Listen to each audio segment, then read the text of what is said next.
영이 깨어나고 맑아지는데 이거를 왜 필요하다고 했냐면은 우리가 강한 영을 받아야 되기 때문에 주님이 그거를 체험하게 하기 위해서 우리가 민감하게 예민하게 반응하는 것을 알아야 된다고 했죠. 오늘은 10페이지입니다.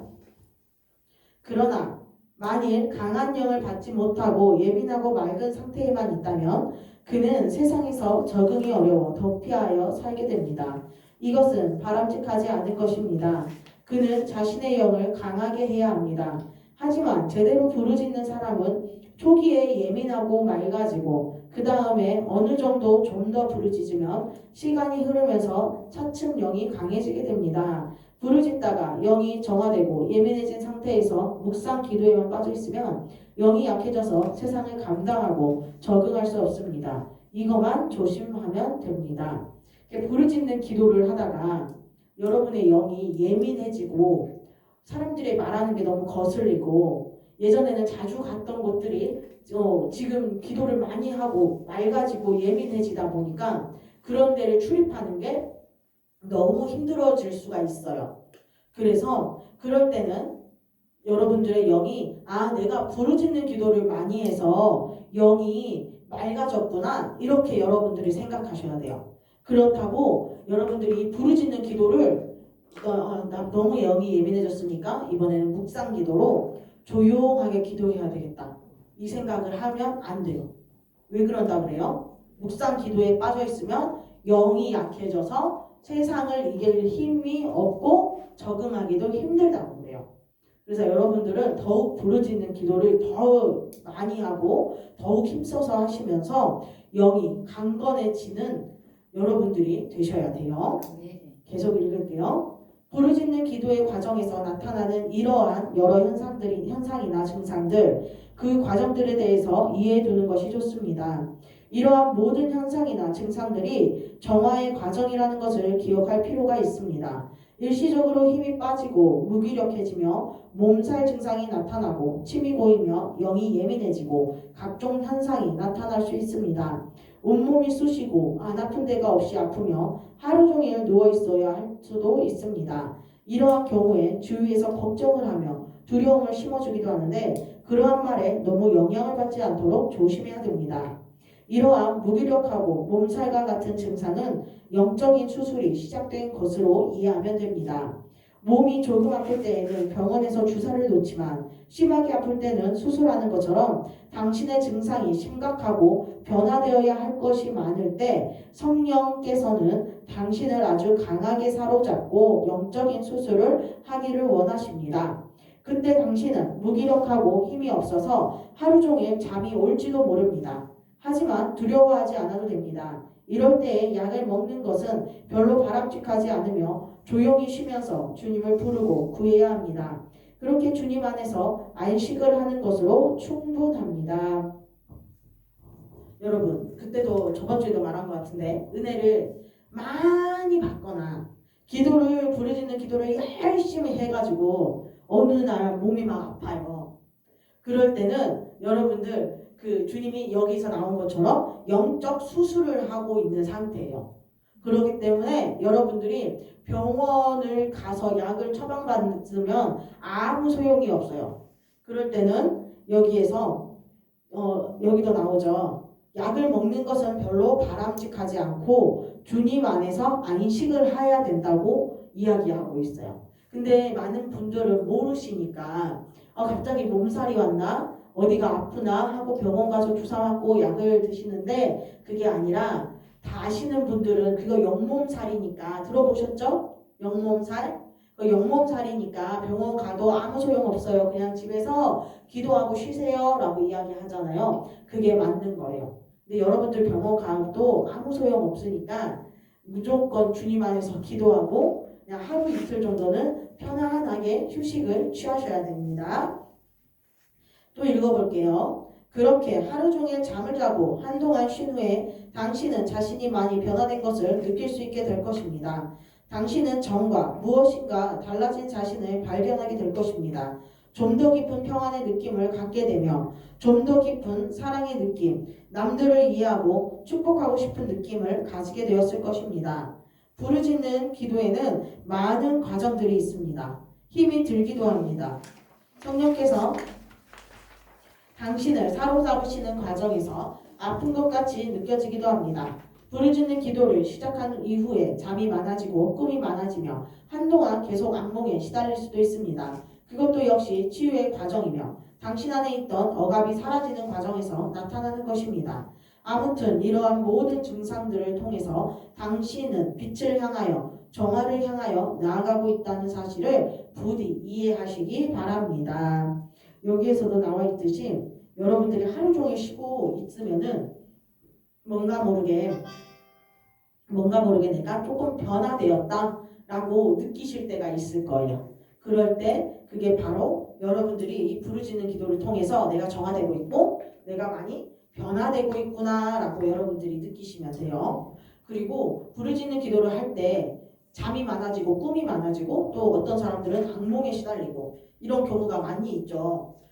보통 꿈이라고 하면은 어떤 사람이 막 나를 쫓아오는데 내가 그 사람을 싸워서 이긴다든가 아니면은 길이 두 방향이 있는데 내가 고민하지 말고 어떤 한 길을 간다던가 이런 식으로 여러분들 꿈에 보여지는 것들이 여러분의 영적 상태를 나타나는 거예요. 근데 이런 조금 의미심장한 꿈을 꿨는데 이 의미를 해석할지 모르고 무슨 말인지도 모른다. 그럴 때는 목사님한테 물어보세요. 이런 꿈을 꿨는데 목사님 이게 무엇을 의미하는 걸까요? 이렇게 여러분들이 기도하시고 또 목사님께 물어보세요. 그러면은 여러분의 영적 상태가 꿈에 나타나기 때문에 이 꿈을 목사님이 해석해 주실 거예요. 그리고 꿈을 꿨는데 여러분들이 꿈을 꿨는데 너무 좀 찝찝한 꿈 있잖아요.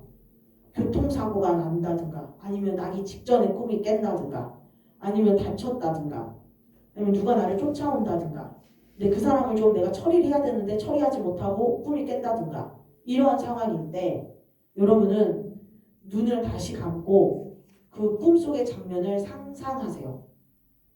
그리고 만약에 교통사고가 날 뻔했는데 그 찝찝하게 꿈이 깼어요. 그럼 교통사고가 안 나는 방향으로 다시 상상을 하시면서 그 길을 지나가셔야 돼요. 그리고 누가 막 나를 쫓아오는데 이 사람이 나를 죽일 것 같은데 찝찝한데 꿈이 깼어요. 그럼 다시 그 장면에 들어가서 내가 그 사람을 밀어버리든가 그 사람을 내가 때리든가 경찰서에 집어넣든가 이렇게 여러분들이 다시 바꿔서 다시 꿈속으로 들어가면서 상상을 하셔야 돼요. 그래야 여러분들이 그 찝찝한 그런 것들이 다 해소가 되고 이 꿈이 뭐라 그럴까 우리 실제 일어나는 것처럼 일어나는 일일 수도 있잖아요. 영몽이라고 해가지고 세상 사람들은 꿈에 있는 게 이 현실 세계에 나타나네 하는 것처럼 이렇게 꿈이 진짜 우리 일상생활에서도 그대로 나타나는 경우를 보실 거예요. 근데 그게 여러분들이 다시 꿈속에 들어가셔서 이런 좀 찝찝하고 마음에 안 들고 좀 바꿨으면 하는 것들을 여러분이 다시 눈 감고 상상하시면서 편안하게 또 아무 일 없는 듯이 그렇게 여러분들이 꿈을 상상하시면서 그것들을 이렇게 여러분들이 다시 새롭게 만드시는 게 제일 중요해요. 그래야 이 영적인 계시의 꿈들이 그렇게 많이 보여주시는데 그런 꿈들을 그냥 방심하고 넘어가면은 뭔가 모르게 찝찝하고 그 꿈 때문에 내가 거기 다시 들어가서 처리를 안 해가지고 이렇게 됐나 싶을 정도의 그런 찝찝함이 남아있거든요. 근데 그렇게 하지 마시고 그냥 누워서 다시 그 꿈속 장면에 들어가서 바꾸세요. 여러분들이 장면을. 그게 우리는 그냥 상상으로만 바꾼다고 하는데 그게 아니라 영적인 세계에서는 그게 바뀌거든요. 또 우리가 계속 상상기도 하고 이야기를 하잖아요. 상상을 해서 들어가는 것이 굉장히 중요하다고 이야기하잖아요. 바로 그것들이 그렇게 우리가 꿈속이나 상상 속에서 들어가서 하는 일이 영적 세계에서는 분명히 이루어지고 있는 거기 때문에 여러분들이 믿음을 가지고 꿈을 바꾸시길 바랍니다. 네, 이것도 읽어볼게요. 가능하다면 나는 이러한 권고를 하고 싶습니다. 짧은 시간에 많은 것을 경험하기 위해서 초기부터 무리하게 많은 시간을 부르짖어 기도하는 일을 자제하도록 하십시오. 빨리 영적으로 성장하고 싶어서 욕심을 부리는 것은 좋지 않습니다. 만약에 영적인 현상이 지나치게 많이 나타난다면 당신은 부르짖는 기도의 시간이나 강도를 조금씩 조절하는 것이 좋을 것입니다. 여기에서 나는 좀 영적이고 내 이 부분을 빨리 해결받고 싶어. 그러면서 여러분들이 부르짖는 기도를 여러분의 그 채워야 되는 것보다 더 무리해서 하게 된다면은 여기서 나오죠? 알아눕고 여러분들이 더 좀 힘드실 거예요. 왜냐하면은 여러 가지 현상이 한꺼번에 나오니까 이게 대체 뭐 왜 자꾸 이러지? 왜 자꾸 이러지? 이렇게 고민하면서 이거 한 개만 하기도 힘든데 세네 가지가 같이 한 번에 오면은 여러분들이 감당이 안 되기 때문에 맨 처음에 하시는 분들은 좀 강도를 조절하면서 조금씩 하라라고 이야기를 하고 있는 것이에요. 무엇이든 조금씩 한 걸음씩 나아가는 것이 안전하고 무난합니다. 하루에 30분 정도씩 그 정도만 기도하면 그다지 심한 증상은 겪게 되지 않을 것입니다. 어쩌면 별로 눈에 띄는 변화가 없이 조금씩 나아지고 정화가 이루어질지도 모릅니다. 그렇다면 그것은 무난하고 좋은 것입니다. 다만 다소의 변화가 생기더라도 두려워하지 마십시오. 부르짖는 기도를 시작한다면 당신은 주의 영이 당신을 붙잡으시고 영적인 수술을 시작하셨다는 사실을 기억해야 합니다. 그 수술의 과정을 온전히 주님께 맡겨야 합니다. 여기 여러분들이 맨 처음에는 변화가 없다고 해도 그게 변화가 없는 게 아니라 조금씩 나아지고 있어요. 그리고 어느 순간 되면은 눈에 띄게 달라지는 변화가 또 있고요. 또 어느 순간 지나다 보면은 내가 많이 예전에 이런 부분이 담대하지 못했는데 내가 담대해졌네? 이런 것을 여러분들이 느낄 수가 있어요. 그래서 이것은 변화가 생긴다는 것은 여러분들의 영적인 수술을 주님이 하시고 있는 것이기 때문에 그냥 그 주님을 믿고 여러분들은 꾸준히 이 부르짖는 기도를 계속 하셔야 됩니다. 기억하십시오. 바다에서 소규를 캘 때 처음부터 맑은 소규가 나오는 것이 아닙니다. 처음에는 찌꺼기 같은 아주 혼탁한 기름덩이와 지저분한 물이 나옵니다. 그러나 나중에는 아주 맑고 깨끗한 소규가 나오게 됩니다. 그리하여 불을 태울 수 있는 귀한 도구로 쓰이게 되는 것입니다. 당신이 부르짖는 기도를 시작하였을 때 당신의 안에서 처음에는 별로 아름다운 모습들이 나타나지 않을지도 모릅니다. 부르짖는 기도는 처음부터 아름다운 것이 아니기 때문입니다. 그것은 정화의 기도입니다. 목사님이 이렇게 물 펌프하는 거? 그거 마중물 하면서 목사님이 그러잖아요. 맨 처음에 펌프질을 하다 보면은 그 좋은 물이 나오는 깨끗한 물이 나오는 게 아니라 불순물 섞여서 나오고 계속 펌프질을 하다 보면은 그때 깨끗한 물이 나온다고 하잖아요. 그런 것처럼 여러분이 이거 맨 처음에 부르짖는 기도를 할 때에는 여러분 안에 있던 것들이 막 쏟아져 나와요. 그리고 날카롭기도 하고 예민해지기도 해요. 근데 이렇게 계속 하다 보면은 어느 순간에 그 펌프질을 했을 때 물이 깨끗한 물이 나오듯이 여러분들이 안에 있는 초기에 이런 쓴뿌리, 상처 이런 것들을 뿜어내시다가 그 다음에 이제 여러분들의 좋은 것들이 하나둘씩 깨끗하게 정화돼서 나오는 것들을 볼 수 있어요. 부르짖는 기도가 아름다운 기도가 아니라고 하잖아요. 이 부르짖는 기도는 여러분들의 배 밑에서 나오는 쓴뿌리, 아픈 것들을 정화시켜주는 정화의 기도입니다. 마지막 문단입니다.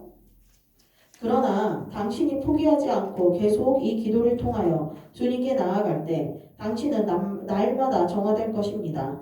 당신 안의 찌꺼기들은 날마다 사라지고 소멸될 것입니다. 시간이 흐르고 흘러 당신은 아주 맑고 아름다운 기름을 흘려보낼 수 있을 것이며 아름다운 불을 피우는 도구가 될 수 있을 것입니다. 깊고 아름답고 놀라운 부르짖는 기도의 세계로 더 깊이 나아가십시오. 부르짖는 기도에 아름다움이 임할 때 거기에는 천국의 거룩함과 권능과 영광의 역사가 함께하게 될 것입니다. 할렐루야. 네, 이렇게 해서 오늘은 다 끝났어요. 이거를 집에 가져가셔서 한번 읽어보시고 이 부르짖는 기도 우리가 많이 못했으니까 또 부르짖는 기도를 우리가 잠깐 한번 해볼게요. 몇 주 많이 못했죠? 아랫배에 힘주시고 부르짖는 기도 잠깐이라도 어떻게 나오는가 할게요. 자, 다시 설명하자면 아랫배에 힘을 주시고요. 아랫배에 힘 주셨어요, 여러분? 찌르면 땅땅하다 느낌. 아랫배를 좀 집사님 왜 안 하세요? 이거 해봐, 찔러봐요. 찔러야 이렇게 들어가면 나와. 이게 뭐야? 봐봐. 집사님 힘 딱 진짜 힘 빡빡 잘 들어가요. 나 만졌어요. 딱 만져, 세게. 봐봐. 만져. 세게. 딱 밀어. 이 숨을 코로 쉬어갖고 밑으로 꽉. 숨을 다시 해야 돼. 딱 깔아. 그 배는 뒤로 넣으면 안 돼. 복식 호흡하듯이 아랫배에 물풍선을 뜬다. 이렇게 생각해야 돼. 이렇게. 이거를 그럼 코로 들이마시고 하고 여기서 밑으로 내려. 그 뼈 이렇게 나와야 한다고. 봐봐. 만져봐. 코로 숨 쉬어야 돼. 코로. 세게 이렇게. 해봐. 집사님 그래도 땅땅해요. 오, 해. 집사님 땅땅해. 오. 안 되는데. 바람 들지만 그냥 아랫배. 이렇게. 그리고 안 되면 항문을 내 힘을 주고 벌려. 오므리지 말고 벌려. 항문을 벌려. 항문을 오므리면 뒤에 빠져. 벌려. 안 되는데. 안 돼. 좋아. 자, 되지. 코로 그리고 진짜 여기 이렇게 힘주고 여기 빼는 거. 요렇게 됐다. 자, 그리고 아랫배에 힘을 줬죠. 네. 그리고 이쪽에서 올라오다가 아니. 중간에 갈비뼈 맞아요. 갈비뼈를 여러분 조이세요. 아랫배에는 힘 빼지 말고. 아랫배는 유지하고 갈비뼈 힘을 빼시는 거예요. 이게 그 흉곽 호흡법이라고 유튜브 치면 나오거든요. 운동하는 사람들이 필라테스 호흡법이라고 해요. 그거를 한번 연습을 하세요. 갈비뼈가 이렇게 있으면은 바람을 빼면서 쭉 이렇게 작아지게 만드는 거예요. 개미 어리같이 됐네. 아랫배에 힘 주고 여기 갈비뼈를 갈비뼈를 조여지고 여기에 힘을 빼지 마세요. 위에를 빼놓고 배에 힘 주면 더 쉬워. 그건 이제 편하실 대로 이제 노하우 응. 노하우 찾아가시면 돼요. 자, 그리고 소리는 요 날개 이렇게 날개 tuk지 이 사이에서 소리가 이렇게 정수리를 뚫고 나온다 상상하셔야 돼요. 오케이. 자, 준비되셨죠? 네. 주여 3번 할게요. 그리고 높은 톤에서 방언하세요. 시작. 주여! 주여! 주여!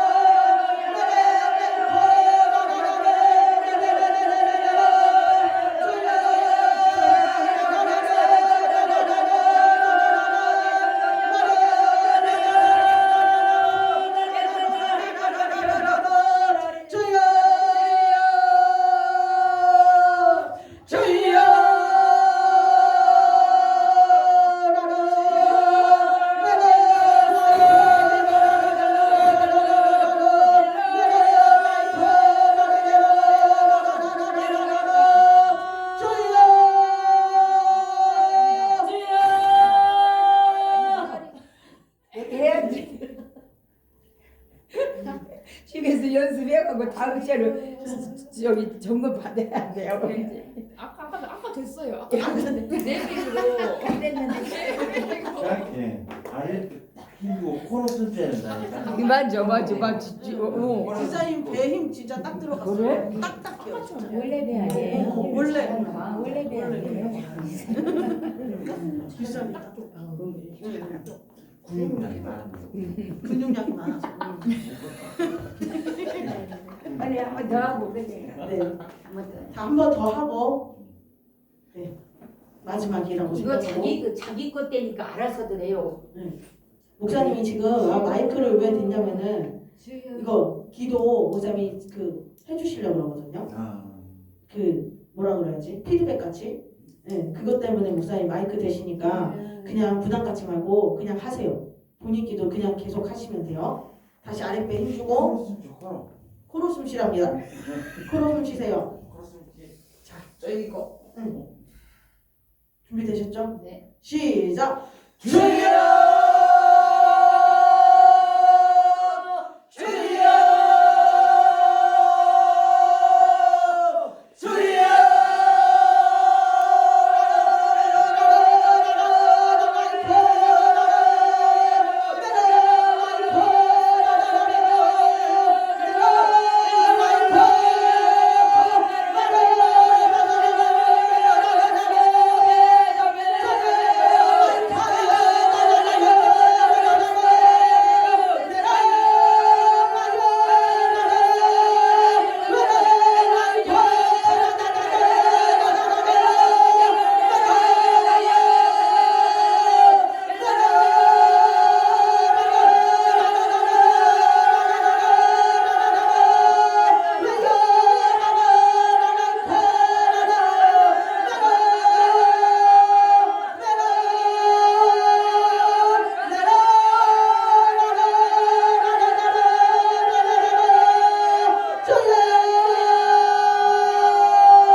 여러분 어떠세요?